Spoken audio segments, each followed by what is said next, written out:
Okay. Thank you everyone for coming here today. Today I want to tell you about why summer... hang on.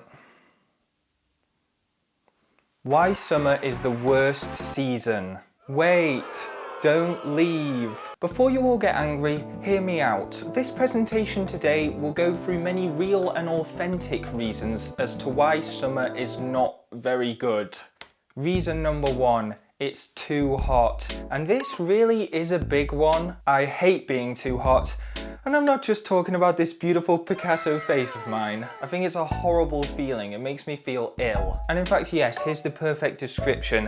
It makes me feel like I'm being cooked inside of a microwave. So yeah, this is just a little diagram I've drawn here. As you can see, that's me inside of a microwave, and the woman in the back is Summer. I should say, I don't know if this woman in the back is called Summer. I just mean she represents Summer on a more sort of conceptual level. Continuing onwards, being hot isn't very nice because it makes you sweaty, guys. And that's pretty disgusting. This leads to all sorts of issues like having greasy fingerprints all over your phone screen, or slipping and sliding all over the place. Whoa, whoa, I'm so sweaty, whoa. But the worst side effect, of course, is that it makes you stinky. Ooh. I can't stress this enough, guys. You stink. Go and wash yourselves. You smell like a decomposing Weetabix. And here's just a few more reasons why being hot is really bad, that I felt were a bit more important and more serious and deserve to be presented in a more list-based format. Because we can all have a joke here, guys, but at the end of the day, I'm speaking nothing but straight facts. Now, who is to blame for this terrible problem? This guy, the sun. I just love the sun. I get so much of my energy from the sun.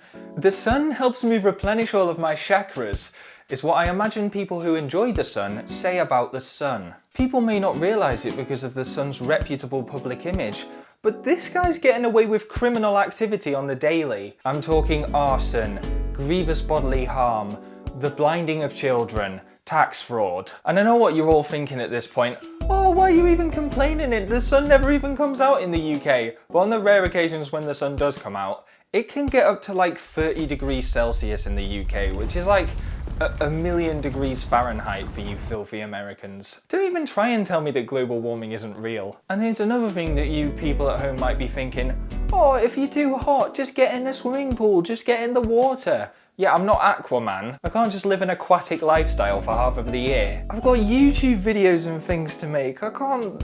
Aquaman was just like swimming around. He didn't have to balance a failing YouTube career. Also, whilst we're talking about the sun, sunbathing. I just don't understand it. People just lie down for like a solid day. Like, you might as well barbecue yourself at that point. It would have the same results and it would be like 1,000 times more exciting. But no, people just lie there like they're in some sort of like invisible coffin or something waiting to be fossilized. And I am aware that that's a bit of a controversial take, and a lot of you are probably wanting to jump up out of your seats right now and punch me across the face. But guess what? You can't, because you were in a sun lounger and you were so reclined that by the time you like moved your body all the way up and then like sprang up, I like my reaction time was so good that I like dodged it. I dodged your punch. So anyway, that was point number one. Moving on to point number two, insects.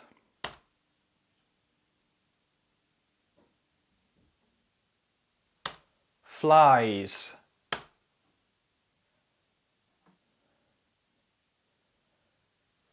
Mosquitoes. Oh, for God's sake. Wasps. I hate them, and I hate them with all of my heart. They are the most annoying creatures in all of the animal kingdom. Picture the scene. You're walking down a beautiful country lane on a summer's day, and all of a sudden... Oh, great. You swallowed a fly, and now you're gonna have to swallow a spider, and a bird, and a cat, and something about things that buzz just cuts right through me. And if I'm trying to concentrate on something, and there's a little fly in the back going, It's too much. Just be quiet, please. Every summer I basically have to take up the position of full-time executioner just killing these things. And look, I'm not that mean. I don't enjoy watching a fly's tiny little fly soul leaving its tiny little fly body. But it's honest work and it has to be done. Also, I don't want to flex on you guys, but I think I might have super senses. When I'm hunting down flies, all I'm hearing is double kill, triple kill, sniper spree. Every time I'm going in for the kill on a fly, they start playing the Overwatch theme music in the background. It's amazing. Now I realise I did title this section Insects. That's not strictly true. I don't have anything against insects that don't buzz. A moth comes into my room at night. I've got no qualms with that guy. He just thinks my bedside lamp is the sun. He's stupid. He's really dumb. He just mistook some IKEA furniture for a white dwarf star. And haven't we all been there? Also, while I was searching up about stars, I found out there's someone named a star Betelgeuse, which is pretty sick. I wish the sun was called Betelgeuse. That's way cooler than the sun. Or if our sun is the sun, maybe Betelgeuse could be the father. Oh, that's such a nice thought. Anyway, if a moth flies into my room, I just scoop him up in my palms, gently cradle him over to the window, give him a little kiss, and then I put him out the window and I say, be free, my sweet child. And then he immediately does a 180 and makes a beeline back for my lamp, which is probably, he assumes, is Betelgeuse. But that's okay, because he's respectful and he's quiet. And sure, when I'm trying to watch some of my favourite anime in bed, he's constantly bashing his head against my phone screen.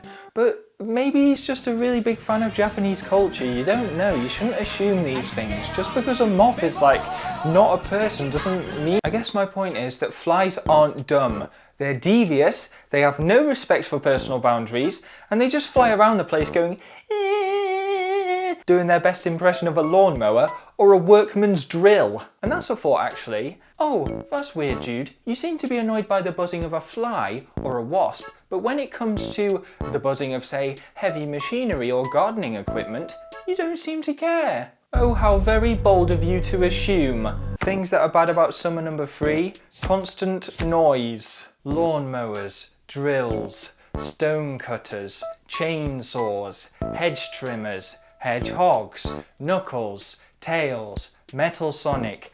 When will I get a moment's peace? For most of the rest of the year, everyone's all good and it's all quiet and peaceful and nice. But for some reason when summer comes along, everyone just brings out their own collection of personal power tools and is like, no, I'm a builder now. For the rest of the year I have a respectable job as a retail sales manager in the service industry. But now I'm doing masonry work with my stone cutter and I'm going to start all of my work at 7 AM in the morning. Guys, does the grass really grow so quickly that it requires 24-hour maintenance? Or could we maybe just turn off the lawnmower for a little bit? Or actually, here's an idea. How about we all mow our gardens at exactly the same time each week, rather than just like awkwardly spacing it out so that when one person stops going, another person starts going.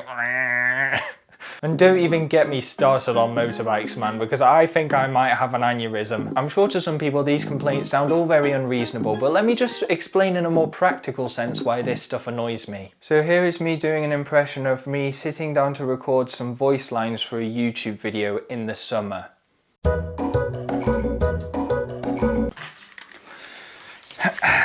Okay. Testing, 1, 2, 3. Okay. The 2008 video game Spore is a...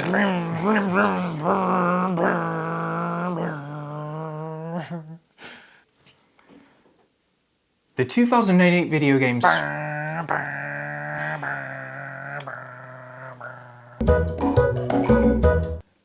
The 2008 video games, oh for God's sake, someone started lawn mowing. So where does this leave us? And ladies and gentlewomen, that's what this whole presentation has been building towards. I propose that we look to a very famous series of movies and we try to recreate the film Ice Age. Not necessarily the part with the squirrel and the nuts, but more just sort of the part where it's not really warm all the time. On a real note though everyone, if you do like summer, then more power to you. I'm not actually that annoyed about it. I'll just get through it like I do every year by constantly sitting in front of a huge fan that just propels wind directly into my face. But what if I didn't want to sit? What if I wanted to stand?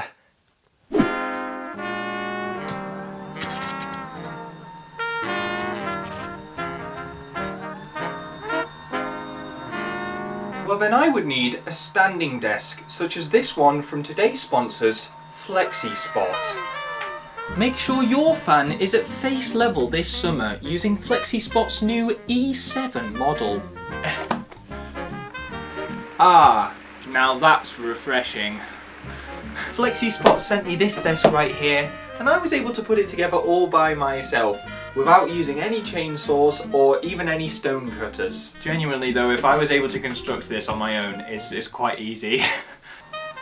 Unlike me, this desk is very sturdy and very reliable. It's great for things such as writing on or putting things on top of, with the added fun bonus of variable height choices. Oh, going up! This is kind of scary, oh my god. The desk also lets you input some default heights. For example, I have my sitting height right here at 69 because it's a very funny number. Wow, this sure does feel just like the future. So yeah, thank you very much to FlexiSpot for sponsoring this video. If you're interested, you can find a link down in the description. And yeah, maybe just go check them out, and then, Oh,